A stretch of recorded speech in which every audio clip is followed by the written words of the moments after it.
Hi, I'm Vince. Hi, I'm George. Congratulations on making it through this course. Now you'll have an opportunity to look in on an interview while it's happening. This interview will include technical topics from the course. We hope that this helps as you prepare for your next interview. So what interests you in a career in cloud data analytics? What got me interested about a career in cloud data analytics was in college, everyone was talking about the cloud and how powerful that it can be and how much it seemed like it was the future of where technology was heading. And it sounded like something I'd be interested in. I started to look more into the cloud and how I can use it in my studies in business. And I saw how scalable and how powerful it could be, and decided that it was an area that I wanted my career to go into. So can you tell me about a favorite data analytics project that you worked on, and tell me what your role was and what you liked about the project?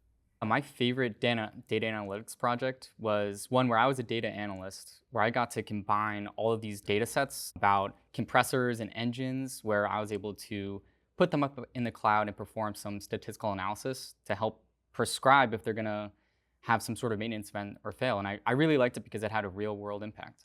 Suppose you're working for a company that wants to modernize their data lake and their data warehouse. What are some components of a modern cloud data platform they should consider? They should consider their ETL policy, their data lifecycle policy, their privacy policies, and then how they're going to scale all their data and make it available, and if they can apply any machine learning or AI onto it. So when it comes to ETL, can you talk to me about the differences between batch processing and stream processing? The differences between batch processing and stream processing is, for batch processing, you will process all of your data at once in one large workload. But for stream processing, you're going to process each little bit of data that comes through your system. Can you tell me some use cases for each? A good use case for batch processing would be data analytics. If you want to perform data analytics around how a product might be performing, you want to have a complete picture of the performance. And so for batch processing, you would wait until you have a complete data set.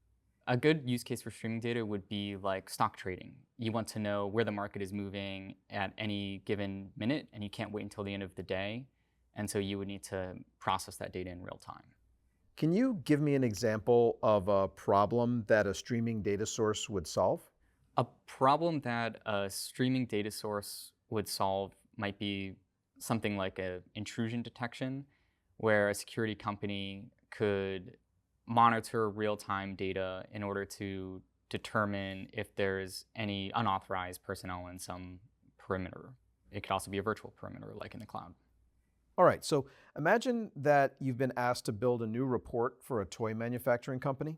The report should contain the names of each toy built and the number of units shipped by each month. What data would you look for, and where would you look for this data in cloud tools? If I wanted to create a report that showed each toy and how much we shipped each month, the first pieces of data that I'd be looking for is their manufacture date and the names of each of these toys and any variations of these toys, because we'd probably want to track that as well. And I would find all this information in BigQuery. So what language would you use to query the data in BigQuery? I would use structured query language, and that's how we talk to databases to retrieve any information that we need from them. If you're looking to essentially query the number of units shipped by month, you don't have to sort of say the query exactly as you might type it into a console, but what might that query look like? In general, that query would look like selecting all of the products and any variations of them that we might be interested in reporting on. And I would sum like a unique count of each product who had a manufacture date within a certain month, and I would aggregate those to get a view that shows for each toy that we produce how many we ship that month. Really appreciate you taking the time to interview with us, and I really wish you luck with the rest of the process.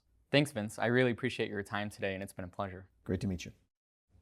In this scenario, George demonstrated how to provide examples when answering questions. During an interview, you can differentiate yourself by providing examples of how you've used your skills in relevant situations. Watch for more interview tips later on in this program.